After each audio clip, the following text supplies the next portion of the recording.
Basi Ahabu akamwambia Yezebeli habari za mambo yote aliyoyafanya Eliya, jinsi alivyowaua manabii kwa upanga.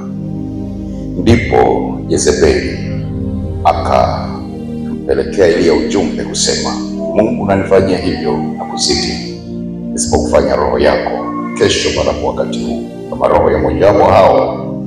Na alipoona hayo aliondoka, akaenda ahifadhi roho yake, akafika Beersheba mji wa Yuda, akamwacha mtumishi wake huko. Ni kisa ambacho kinaendelea kutokea kwa kitabu cha Wafalme kuanzia sura ile ya 17.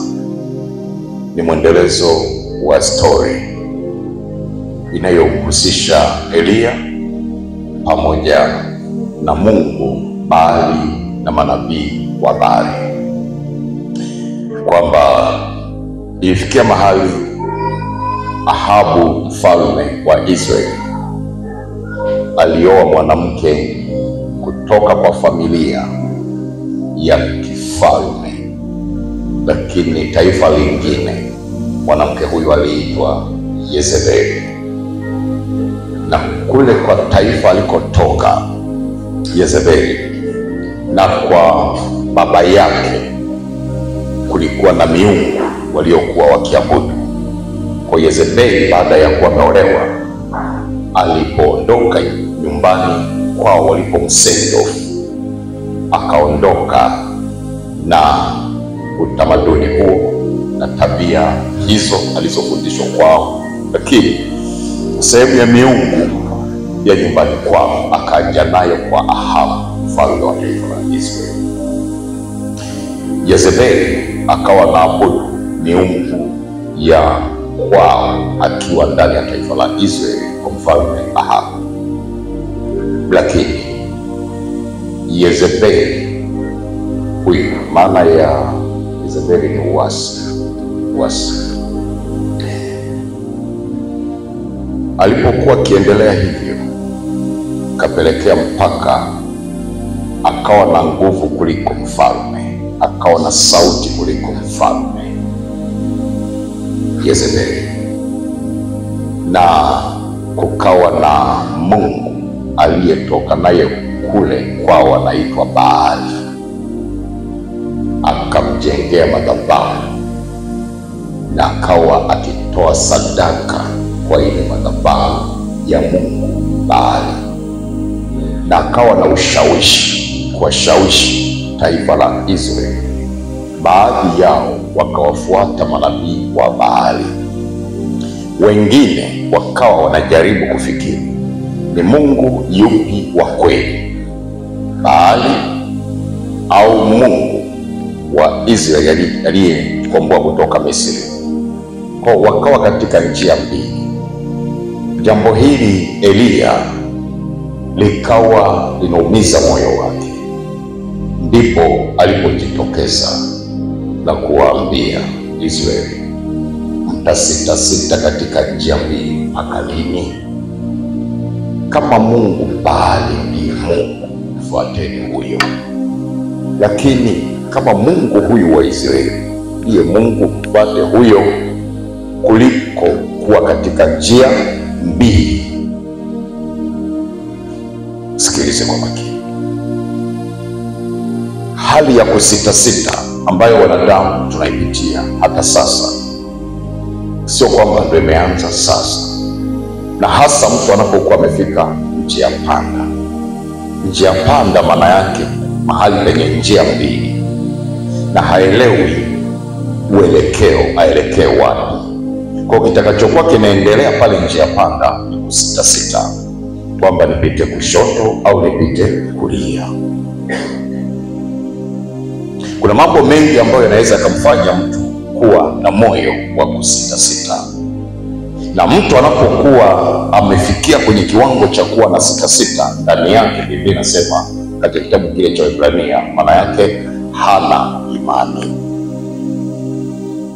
Na kama mtu huyo hana imani, maana yake hana Mungu. Maana Mungu anapokuwepo ndani ya mtu, maana yake huyu mtu anakuwa na uhakika, kwa lugha nyingine anakuwa na imani. Ndipo Eliya alipowaambia manabii wa Baali ya kwamba tunahitaji kuweza kuiainisha ili tuweze kuona ni Mungu yupi ambaye tunapaswa kumfuata.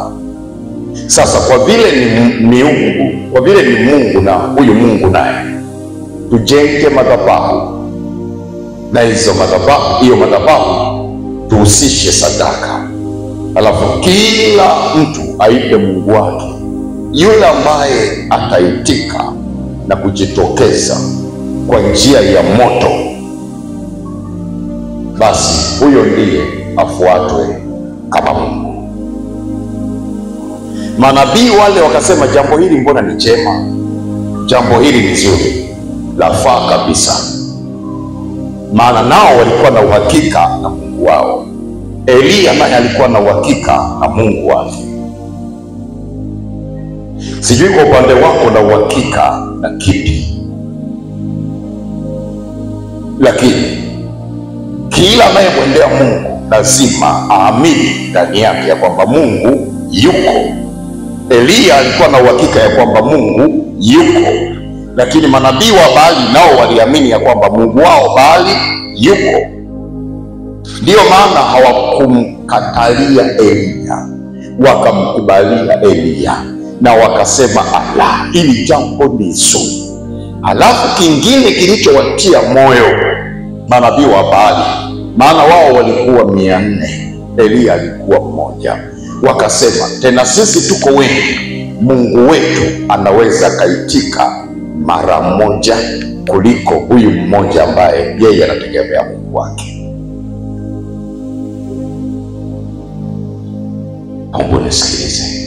Kuna wakati Mungu anategemea kundi, lakini kuna wakati Mungu anataka kuona mtu mmoja akisimama ili amtumie mtu huyo kwa ajili ya kutangaza utukufu wake.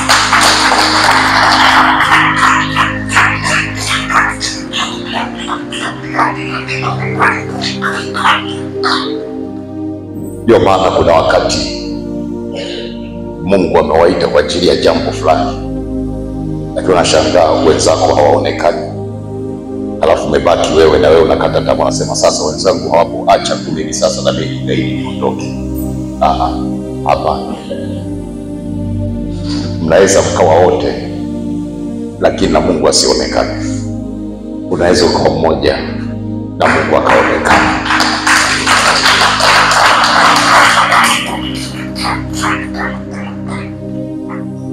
Mungu anaweza kutumia kundi na Mungu anaweza kutumia mtu. Jina la Bwana litukuzwe. Ndipo Eliya alipoitisha mkutano wa ujenzi wa madhabahu. Wakajenga ile madhabahu, na Eliya akasema, kipaumbele cha kwanza ni ninyi, kwa sababu ni wengi, mweze kwanza kumuita kwanza Mungu wenu Baali, tuone kama atajibu kwa moto. Na wakasema hii ni jambo jema. Na kwa kweli walijenga ile madhabahu, kaijenga vizuri, paleta ng'ombe, wakamchanja chanja, wakamweka. Kila madhabahu kwa Agano la Kale, mahali pakiitwa madhabahu ni mahali palipokuwa pakihusisha sadaka za kuteketezwa, sadaka inayotoa damu kwa Agano la Kale. Yaani ingekuwa ni Agano la Kale, hii tusingeita madhabahu, kwa sababu hatuchinji. Niulize, Bwana Yesu apewe sifa. Haleluya. Kwa Agano la Kale, kwa wakajenga ile madhabahu. Halafu kilichofuata, kaleta ng'ombe, akachinjwa, akakatwa, akawekwa pale. Eliya akamwambia, mwiteni Baali ashushe moto, maana ilikuwaga ni kwamba kuhani lazima awepo wa kuteketeza ile nyama au sadaka iliyowekwa kwenye madhabahu. Lakini Eliya akasema, safari hii sio kuhani, Mungu tu ashushe moto uteketeze hiyo madhabahu pamoja na sadaka iliyoko pale. Wakaanza kuita wale wandugu kuanzia asubuhi, wanamuita Baali, utusikie, Baali utusikie. Baali amenyamaza kimya kuanzia asubuhi mpaka adhuhuri. Kuna wakati Eliya aliwatembelea na kuwatia moyo na kuambia kama amesafiri inabidi afuate huko aliko, maana hii ni ya leo leo, haihitaji kulala hii ngoma. Leo hii anatakiwa kuleta majibu. Elia anaondoka, kuna wakati anarudi tena, atawakuta bado wanaendelea, na anasema kama amelala sharti aamshwe.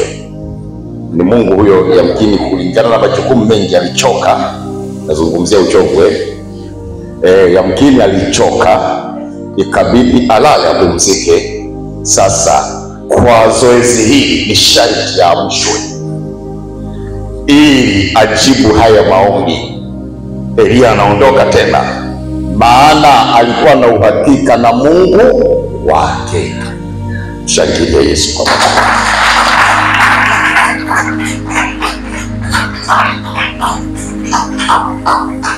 Sijui kama mnanielewa kanisa. Kanisa tuko pamoja. Elia alikuwa anaambia maneno yale yalikuwa ni kama maneno ya dhihaka, lakini dhihaka zile ni kwa sababu upande wake alikuwa na uhakika. Usije ukathubutu kudhihaki mchawi kama una uhakika na Mungu wako. Usimdhihaki mganga wa kienyeji kama una uhakika na Mungu wako. Usidhihaki mizimu kama huna uhakika na Mungu wako, maana yatakayokutokea utakuja kunisimulia mahali utakapokuwepo. Lakini kama una uhakika na Mungu wako, fanya dhihaka ya namna yoyote. Sema amina katika jina la Yesu. Jina la Bwana litukuzwe.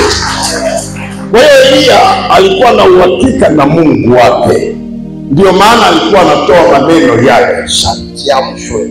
Kama yuko safari, si kama dini. Watu wakabadilisha staili ya maombi na kumuita, wakaanza kutafuta nyembe na visu, wakawa na kichanja chanja ili huko waliko awaone na awahudumie, kwa sababu wamejitoa kabisa kwa kiwango kikubwa ili atokeze. Lakini Baali na yeye pia alikuwa anamjua Mungu wa Elia, ndio maana hakujaribu kutokeza. Alijua kabisa ya kwamba kama ni Mungu wa Elia, huyo sitokezi, labda angekuwa mwingine.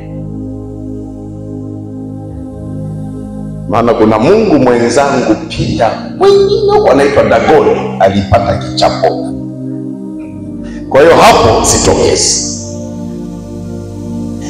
Adhuhuri Elia akamwambia basi natosha, zamu yangu sasa, maana jua mwisho litazama. Kaambia bomoa hiyo madhabahu, fumua kila kitu, mimi nitajenga madhabahu yangu kwa upya. Usijenge imani yako juu ya misingi ya imani nyingine tofauti na Mungu wa kweli. Kama umemwamini Mungu aliye hai, aliyeziumba mbingu na nchi, imani yako usiichanganye na imani za miungu ya familia yako. Mungu abaki kuwa Mungu.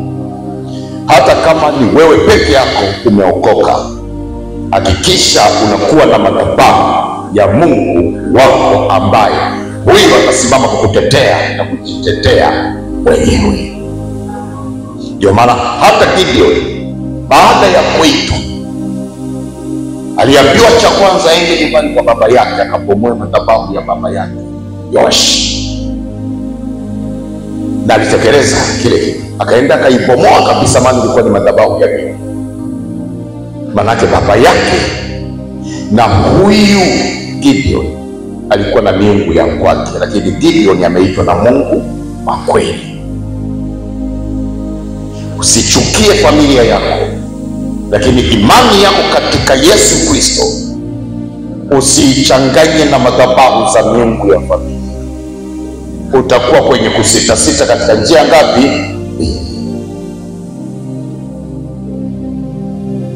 Uwe na uhakika na Mungu wako.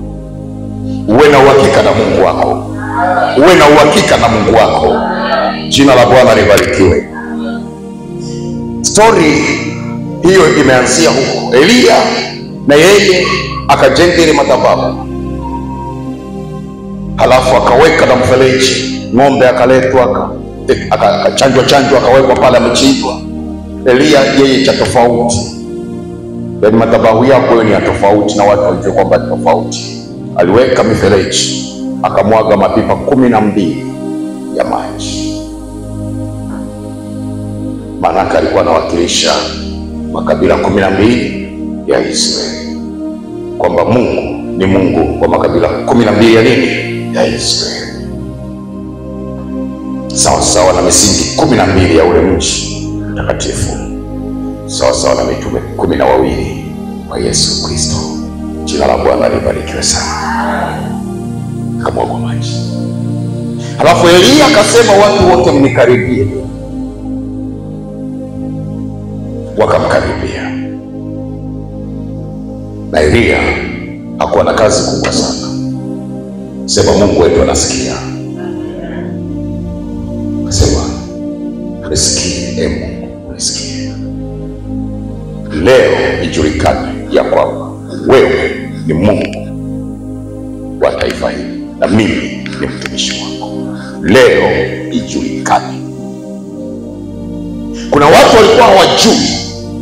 Maana yake Elia anatangaza kwamba Mungu leo ijulikane kwa wale ambao walikuwa hawajui. Lakini na wale ambao walikuwa hawajui kama mimi ni mtumishi wako, nao wajue ya kwamba mimi ni mtumishi wako. Elia alipokuwa akisema haya, moto ulishuka kutoka mbinguni, ukashukia ile madhabahu, ukalamba yale maji, ukalamba zile sadaka na mawe yaliyokuwa yamejenga ile madhabahu na majivu. Kwa hiyo hakukubaki na kitu chochote, japokuwa tukuwepo tunaweza tukashangilia tu hivyo.